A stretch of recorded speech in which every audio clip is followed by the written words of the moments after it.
Et oui, tout est communication et il est impossible de ne pas communiquer et nous communiquons tout le temps. Même quand nous ne voulons pas communiquer, nous communiquons.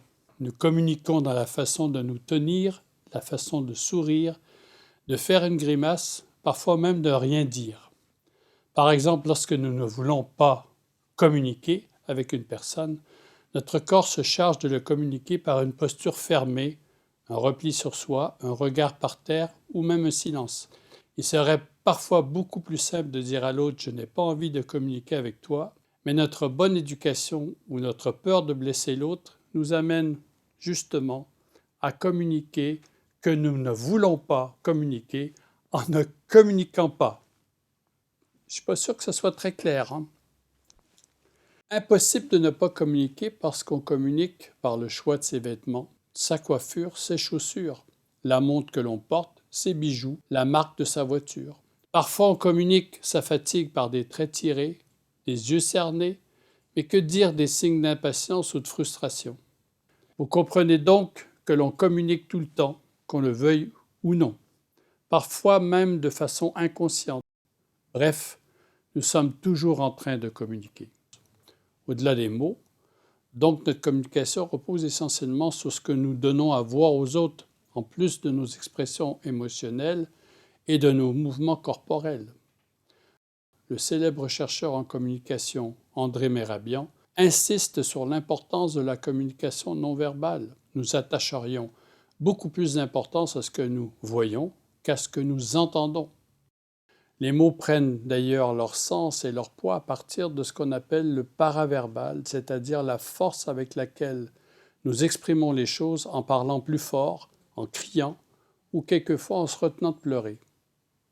Nous communiquons rarement à partir de la réalité, mais bien à partir de la perception que nous avons de la réalité.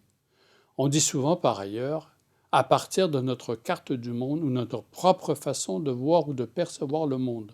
La carte correspond à la représentation que l'on se fait du monde et le territoire est le monde tel qu'il est réellement. Chaque personne possède sa propre façon de voir le monde qui est donc différente des autres individus. Chaque carte est unique car elle est constituée de nombreux filtres personnels venant de notre éducation, nos valeurs, nos expériences, nos croyances, etc. Le même événement peut être compris et vécu de façon complètement opposée.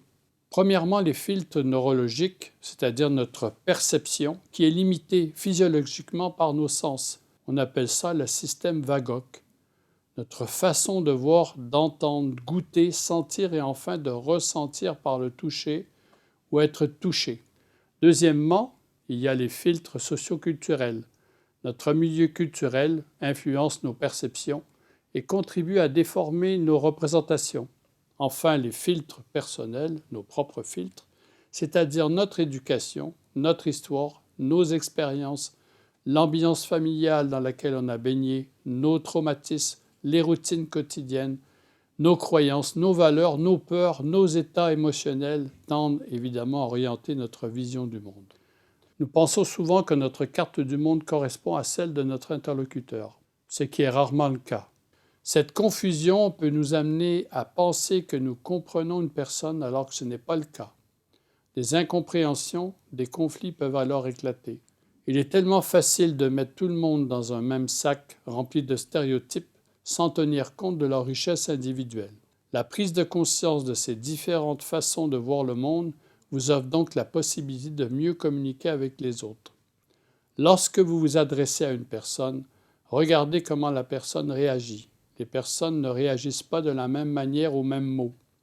Au-delà des mots, une personne peut être agacée par votre assurance, votre façon de parler fort, être rapidement en désaccord avec vous sur un sujet d'actualité, une orientation politique. Parfois même sur la façon dont vous dépensez votre argent ou le smartphone que vous venez d'acheter. L'expression « être sur la même longueur d'onde » prend ici toute sa place. Se synchroniser ou être sur la même longueur d'onde que l'autre permet très souvent de se connecter et de commencer à échanger, mais ce n'est pas toujours aussi simple que ça.